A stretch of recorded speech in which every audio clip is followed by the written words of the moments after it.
This is Phoebe Green and the Locker of Destiny, written and read by me, James Dubin. We're on chapter 32, it's called Bad Eggs. Phoebe set her bag down and shuffled into the wooden chair. The office was as gloomy as she remembered from her previous visit. Walls still black, ferns still dead.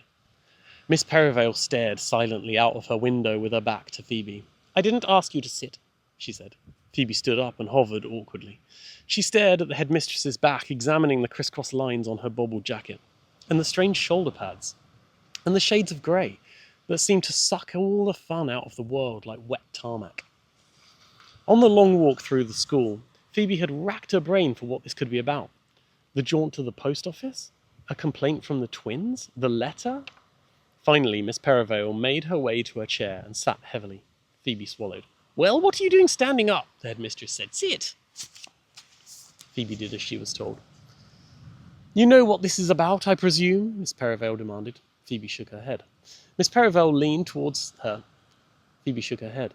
Miss Perivale leaned toward her, fingers interlinked and elbows on the old wooden desk. "I've seen it all," she said.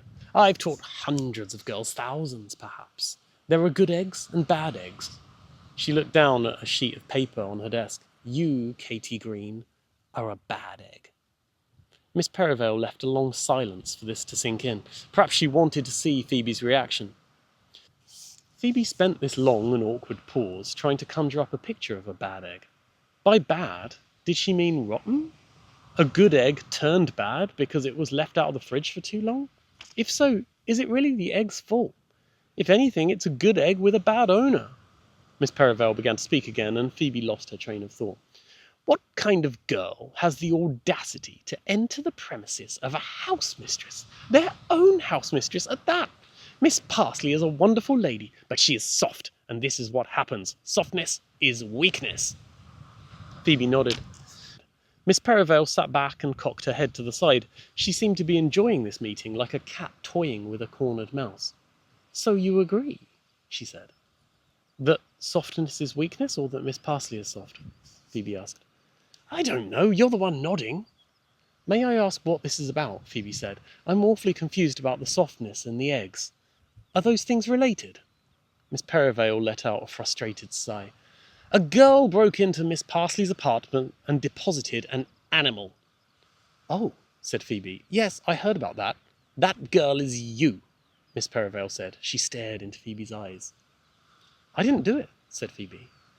"I don't think you did it," said Miss Perivale. "Oh, phew, because I know you did it," Miss Perivale concluded. Her lips flexed a little at the side. Not quite a smile, but she was certainly pleased with herself.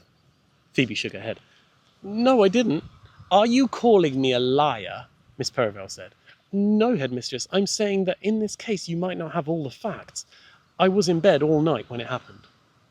Miss Perivale stood and once again looked out of the window. A games lesson was taking place, and Phoebe could occasionally pick out the sound of hockey sticks clattering during the long and painful pauses. "Let's look at the evidence, shall we?" Miss Perivale said. "You have a long history of being out of your bed at night.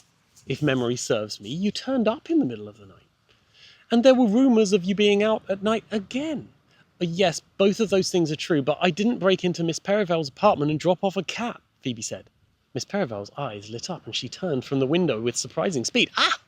So you know it was a cat," she said. "I never said what animal it was." "Everyone knows it's a cat," Phoebe said. Miss Perivale raised her eyebrows. "Ah, well, you certainly do.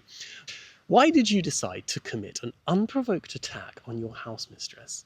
Miss Parsley has been nothing but kind to you, and this is how you repay her." "No, really, I didn't. I was asleep," Phoebe said. She felt her heart beating faster than normal, and it felt like an echo deep within her ears. Miss Perivale sat back at her desk and pulled a book from the drawer. She put it gently on the table and pushed it toward Phoebe. "Do you know what this is?" she asked. "Oh, yay!" Phoebe said with delight. "You found my book of difficult questions. I was looking for that." Miss Perivale opened the book. She licked the tip of her index finger and used it to lift each page before slapping it down. "This is the school workbook," Miss Perivale said. "Was it given to you, or did you steal this too?" "Well, I didn't not steal it, I suppose," Phoebe said. "Rather foolish of you to leave this at the crime scene. wasn't it?" Miss Perivale said. She sat back in her leather chair and watched Phoebe squirm. "I didn't," Phoebe said.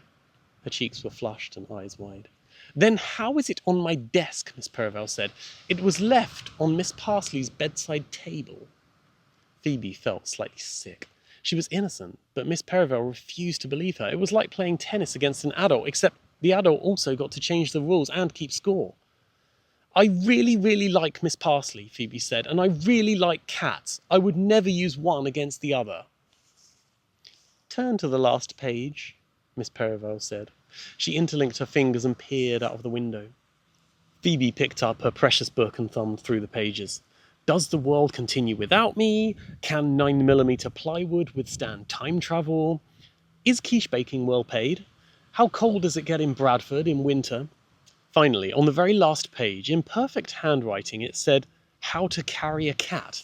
Below it was a rather beautiful sketch of a girl cradling one. It even had the little M markings on its forehead. Miss Perivale watched the tears well up in the corner of Phoebe's eyes and eventually roll down her cheeks. The young girl glanced at a box of tissues on the desk.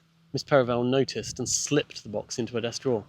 Phoebe wiped her cheek with the sleeve of her blazer. "I can no longer have you at Perivale, Katie Green," the headmistress said. "Your time here is over."